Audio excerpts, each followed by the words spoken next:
Sweet.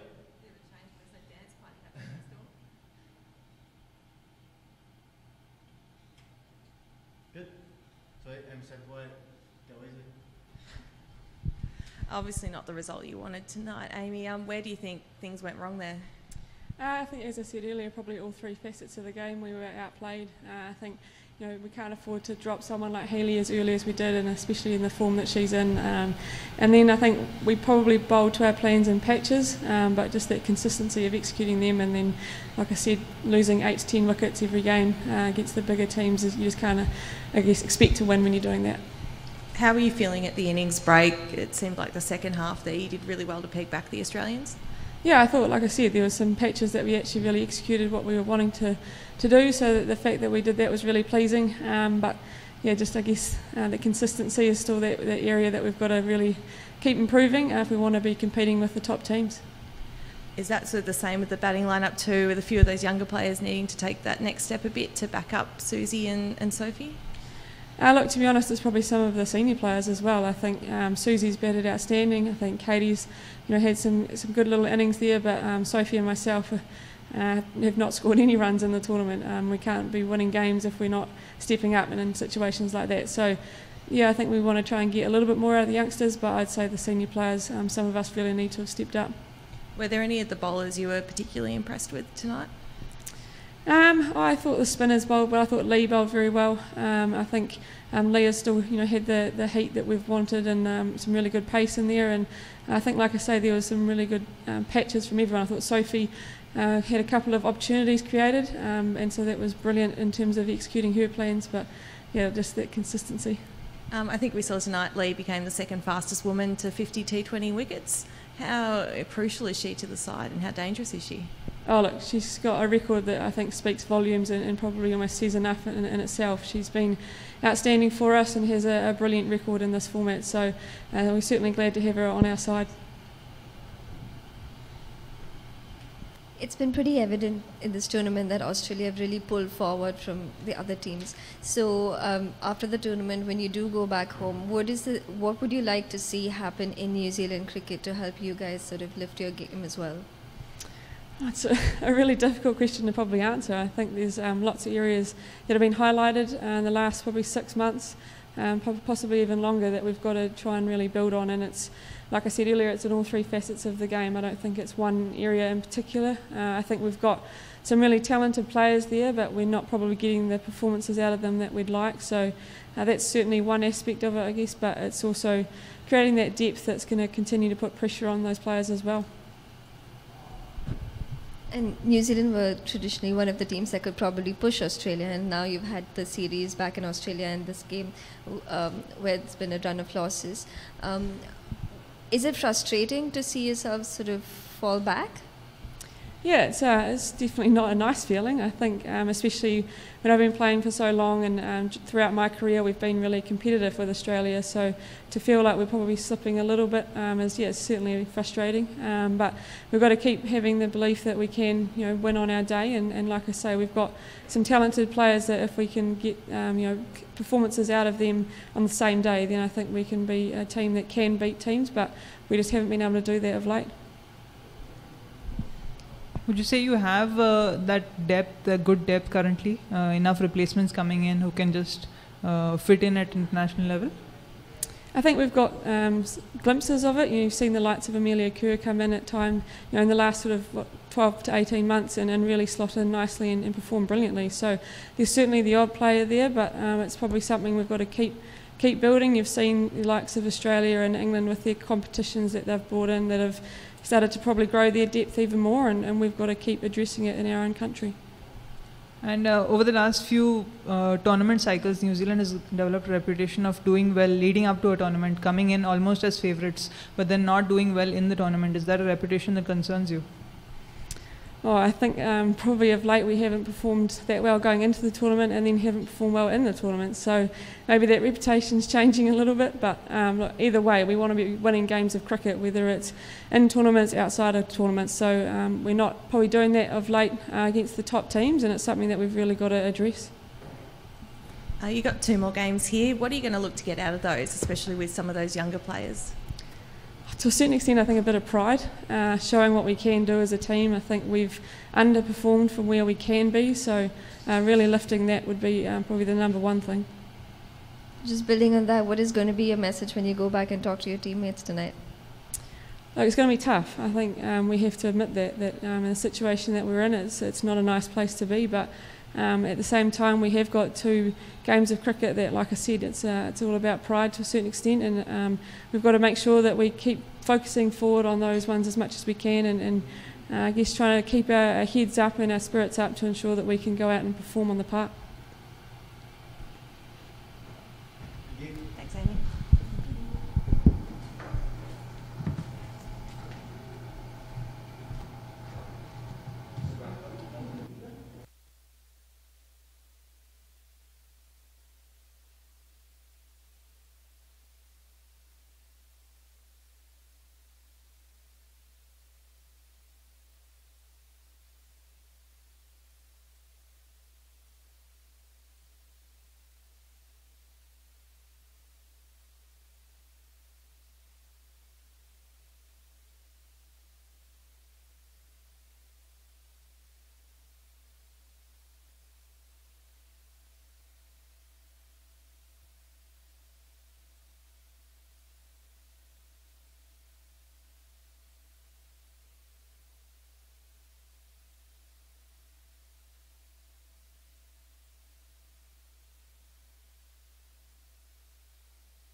mic check.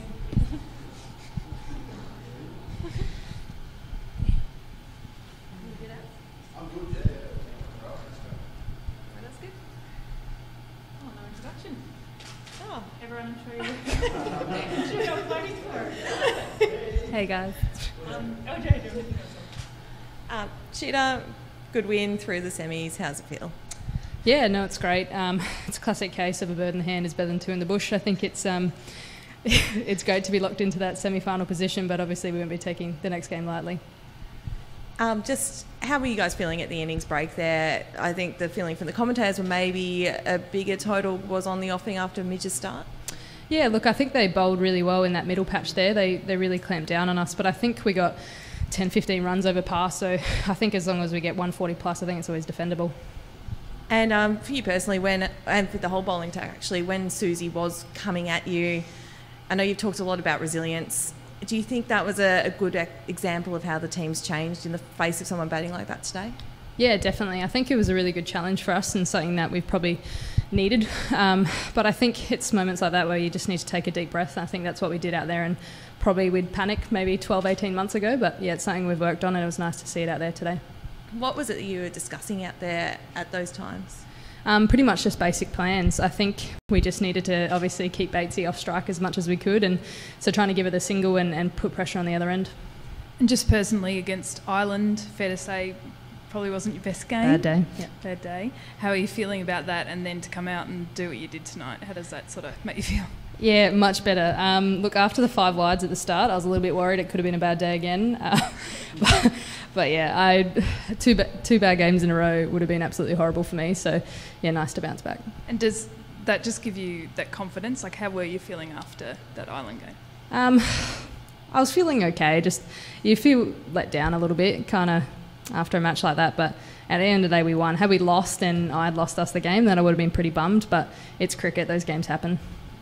And the importance of not having to win against India. Like, I know you're going to try and win, but so that's not make or break. Like, how much is that a benefit to the team to have that off your shoulders? Yeah, I guess it's a breath of fresh air. I think it just gives us freedom to go out and play the kind of cricket that we want to and that we really want to go into the finals producing, really. Is there a chance that you're going to test the bench strength knowing that you've already gone through to the semi-finals? Oh God, I don't know that question. Matthew Mott, is he around? I hope not, because I want to keep playing. We saw Georgia Warren came on, got a big wicket at a big moment for Australia. How important is she in that role? Yeah, I think she's the X factor. I think a leg spinner in women's cricket is always pretty effective, and she's young and talented and someone that people haven't seen before, so I think she's going to be really effective for us, and yeah, she's shown that out there today. How are your bodies all feeling? Midge looked like she might have been having some cramps or something. She's been batting for a while. Well, she didn't show it really, but she was down on her haunches for a bit. Like, how is everyone feeling in the conditions? Good, I think. I'm absolutely the worst sweater out of all of them, and I'm going okay. So, yeah, I think we're going all right. We're pretty good with our plans and having rest days where we think we need them and things like that. So, a lot of downtime in a T20 tournament, which I think really helps. And Healy, have you seen her like this before in this kind of form? I've been on the receiving end of it a few times in Big Bash, but to see it so consistently out here at Australian level was really pleasing. What do you think it is? Like, it's the consistency, obviously, but you know, what's clicked? I don't know. I know she's bloody worked hard in the off season. We had a chance to be in her home states and actually have a pre-season, and she's showing how much that actually helps to just kind of take some time and really work hard and come out and play that kind of cricket. You guys have the break now with 3 days off before your next match. Does that come at the perfect time, knowing that you are through to the semis, got a bit of a rest, then re-gear for the last, hopefully, 3 big matches? Yeah, I think so. I think a break in a tournament like this is always kind of crucial to rest the brain from cricket, really, and I think we're really good at doing that now, really being aware of we need to take time off, so yeah, it couldn't have come at a better time. What will you do on the rest days? What do you typically do? Besides recovery?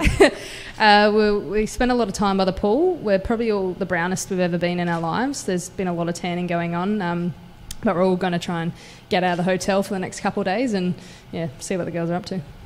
Speaking of tanning, you did pretty well in India when you were there.